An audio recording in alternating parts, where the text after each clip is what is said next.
Hello doctors, I am doctor Pavan Nagar and in this video मैं आपसे बात करूंगा पटाव सिंड्रोम एंड एडवर्ड सिंड्रोम। इनकी आप डायग्नोसिस को विद इन सेकंड कैसे बना सकते हैं। तो देखिए, जो पटाव सिंड्रोम होता है ना, ये क्या होता है, this is trisomy 13 and Edward syndrome के अंदर क्या प्रॉब्लम होती है, ट्राइसोमी 18। और देखिए, जो पटाव सिंड्रोम का पेशेंट होता है ना, जो बच्चा होता है ना, जब आप उसका हैंड देखेंगे ना तो आपको क्या मिलेगी, क्लोज फिस्ट मिलेगी। क्लोज फिस्ट का मतलब क्या है कि जो बच्चे की मुट्ठी है, बच्चे की मुट्ठी एकदम बंद मिलेगी। और देखिए, एडवर्ड सिंड्रोम इसके अंदर भी आपको क्या मिलती है, इसके अंदर भी आपको क्लोज फिस्ट मिलती है। देखिए वही लिख रखा है, क्लिंच्ड फिस्ट मतलब क्लोज फिस्ट, बच्चे की मुट्ठी बंद मिलेगी। तो ना यहाँ पे भी वही मिलती है। तो देखिए दोनों में सिमिलर है। तो अब आप बोलेंगे सर डायग्नोसिस कैसे बनाएंगे। तो फिर अब आप बोलेंगे कि सर डायग्नोसिस कैसे बनाएंगे। तो देखिए, आपको देखना है नंबर ऑफ फिंगर्स, मतलब कि आपको फिंगर्स को देखना है। मतलब कि अगर बच्चे में एक्स्ट्रा फिंगर्स हैं, नॉर्मली हैंड में क्या होती है, 5 फिंगर्स होती है। अगर मोर देन 5 फिंगर्स है मतलब कि क्या है, एक्स्ट्रा फिंगर्स है, यानी कि पॉलीडेक्टाइली है। तो ये किसका केस है, this is the case of पटाव सिंड्रोम। एंड अगर फिंगर्स का नंबर सेम है बट जो फिंगर्स है वो क्या कर रही हैं, ओवरलैप कर रही हैं। मतलब कि थंब को क्या बोलते हैं नॉर्मली, फर्स्ट फिंगर। तो ओवरऑल 1 2 3 4 5।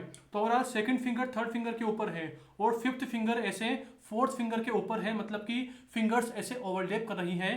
तो इसे हम क्या बोलते हैं, overlapping finger. Overall fist close है और फिंगर ओवरलैप कर रही हैं। तो आपको क्या डायग्नोसिस बनानी है, एडवर्ड सिंड्रोम की। देखिए इन इमेज से एकदम क्लियर हो रहा है।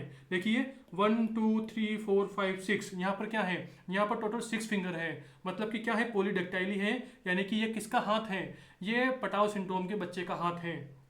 यहाँ पे देखिए 1 2 3 4 5, टोटल 5 फिंगर्स हैं। बट यहाँ पर क्या है, देखिए नॉर्मली हम थंब को एक नंबर देते हैं, मतलब फिंगर नंबर 1 बोलेंगे, उसके बाद नंबर 2, नंबर 3, नंबर 4, नंबर 5। तो यहाँ पर सेकंड फिंगर थर्ड फिंगर के ऊपर है और फिफ्थ फिंगर फोर्थ फिंगर के ऊपर है। तो इसे क्या बोलते हैं, ओवरलैपिंग फिंगर।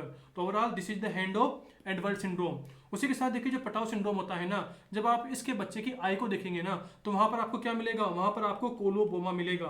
कोलोबोमा मतलब कि देखिए आइरिस का डिफेक्ट। नॉर्मली हम देखते हैं तो प्यूपिल कैसी होती है, इसे गोल गोल होती है। अगर आप मेरी प्यूपिल देखोगे तो एकदम राउंड राउंड होती है।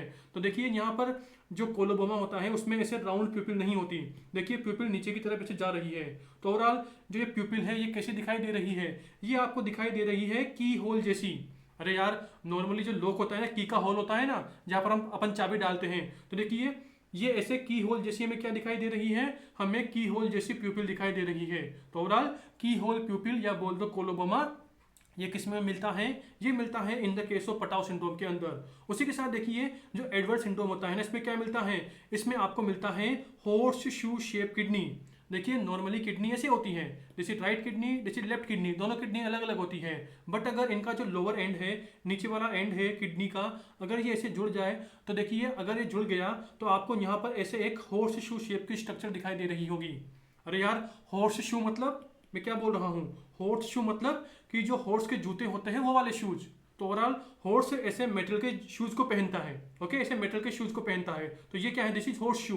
तो ओवरऑल देखिए आपको इसी हॉर्स शू शेप की क्या दिखाई दे रही है, किडनी दिखाई दे रही है, जो कि कहाँ मिलती है, एडवर्ड सिंड्रोम के अंदर। ओके, तो ये पूरी की पूरी बात हो गई। और देखिए फिंगर्स का मैंने यहाँ लिख रखा है कि देखिए सेकंड फिंगर थर्ड फिंगर को ओवरलैप कर रही है और फिफ्थ फिंगर फोर्थ के ऊपर है। एंड देखिए अब इन्हें याद कैसे करें। तो देखिए पटाव सिंड्रोम में इसके लिए आपको एक तगड़ा निमोनिक बताता हूं, और वह क्या है कि जो 13 ईयर की एज होती है ना, ओके, 13 ईयर की एज क्या होती है, मल्टीपल लड़कियों को पटाने की होती है, मल्टीपल गर्ल्स को पटाने की होती है। तो okay, 13 year age multiple girls को पटाने की होती है। और आप कैसे पटाएंगे, आप या तो सीटी मार के पटाएंगे या आंख मार के पटाएंगे। ओके, लड़कियों कैसे पटाएंगे, आंख मार के, सीटी मार के। तो अब इस निमोनिक का मतलब क्या है, तो देखिए 13 ईयर की एज मतलब कि ट्राइसोमी 13 ईयर की एज मल्टीपल गर्ल्स को पटाने की होती है। तो देखिए मल्टीपल गर्ल्स मतलब मल्टीपल फिंगर्स, यानी कि आपको पॉलीडेक्टाइली मिलेगी। पटाने की होती है मतलब पटाव सिंड्रोम। ओके, तो 13 ईयर की एज मल्टीपल गर्ल्स को पटाने की होती है। कैसे पटाएंगे, आंख मार के और सीटी मारकर। तो देखिए आंख मारना मतलब कि जो पटाव सिंड्रोम का पेशेंट होता है ना, उसके आई के अंदर आपको एक फाइंडिंग मिलेगी, और वो क्या होता है, कोलोबोमा। मतलब कि की होल शेप का क्या मिलता है, प्यूपिल मिलता है। और आंख मारकर और सीटी मारकर मतलब कि जो पटाने वाला सिंड्रोम होता है ना, यानी कि पटाव सिंड्रोम होता है ना, उसके पेशेंट के अंदर आपको माउथ के अंदर क्या मिलेगा, cleft lip and cleft palate मिलता है। तो यहाँ पर ऐड कर लेना, cleft lip and cleft palate. Okay, तो ओवरऑल 13 ईयर की एज मल्टीपल गर्ल्स को पटाने की होती है सीटी मार्कर एंड आंख मार्कर। ओके, तो इससे पूरा का पूरा पटाव सिंड्रोम खत्म होता है। ओके।